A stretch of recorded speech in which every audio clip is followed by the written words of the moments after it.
Hi, it's Kenya. Yesterday, well, last evening, when we were in deliverance, right? Let me go back. I have had times where I could not see Jesus when we were, go through a deliverance or activation.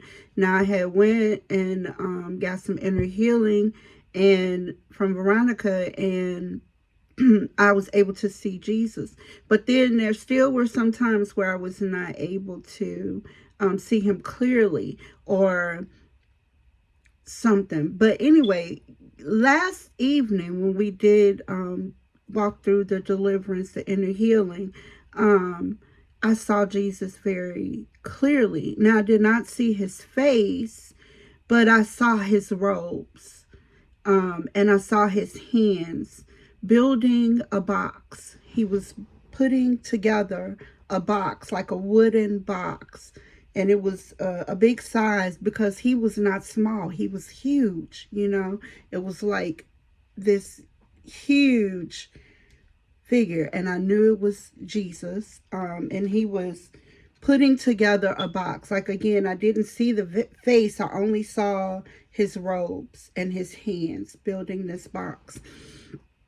And as she was calling out different things, I could see him reaching into me, pulling them out and putting them in the box, pulling them out, putting them into the box.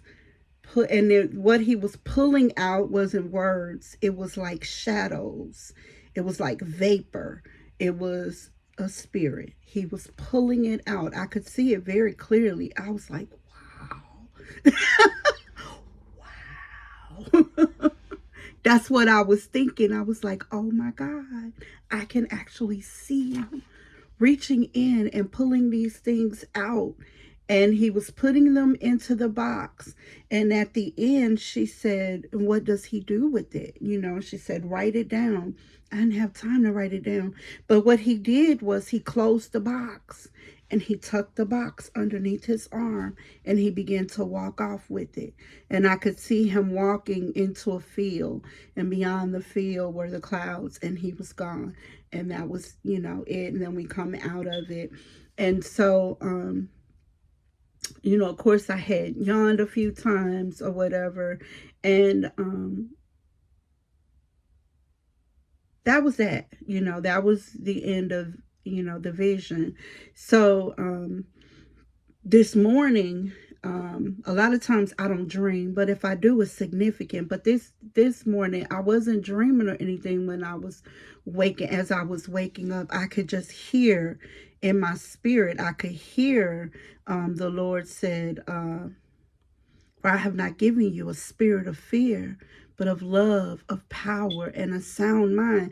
Now, thank you, Lord.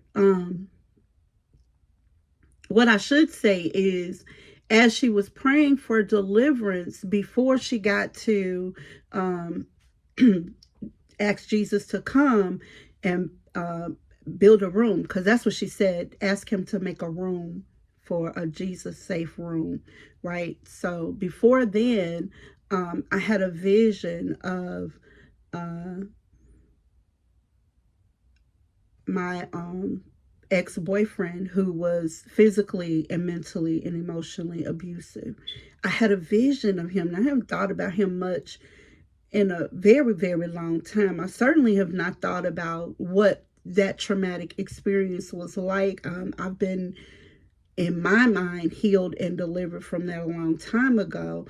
I don't even think about him. But I noticed several weeks back on my Facebook, it suggested him as a friend. I was like, why would Facebook suggest this man of all people to be a friend? And I know I still have some of his relatives, in my Facebook, but they're not like active. They're not people that I see often in my Facebook feed or whatever. So it was very strange to me.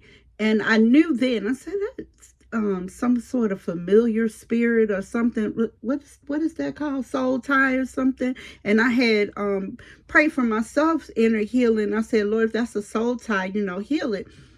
Well, anyway, that's what I saw. And I saw him, and I saw like this heavy cloud that was like in my mind. Remember during the lesson part, she was talking about confusion and brain fog and things like that. And so I could see this cloud in my mind. And then Jesus was reaching in and pulling these things out, and I was seeing it leave from inside of my head. This cloud, I'm assuming, because I'm saying he was pulling like a vapor, a mist or something in pieces, like out of me. I ain't gonna say out of my head, but out of me. I could see him reaching into me, pulling these things out, putting them into the box. So it was really crazy. It was really a wild experience. But then I woke up this morning, and that's what he was saying to me. I did not give you a spirit of fear, but of love, power, and a sound mind. And I was like, oh my goodness. So I have been under that bondage of fear, that deep fear.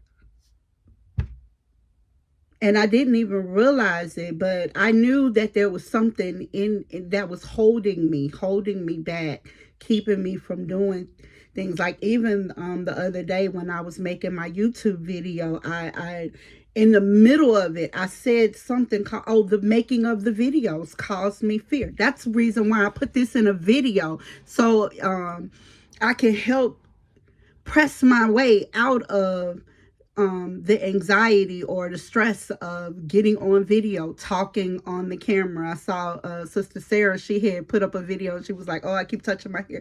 And I do that. I touch my hair, tug on my underwear, pull my shirt down. It's like you got to get used to being in front of the camera. So that's the reason why I filmed a video instead of just typing it all out. All right, y'all. Love y'all. Bye.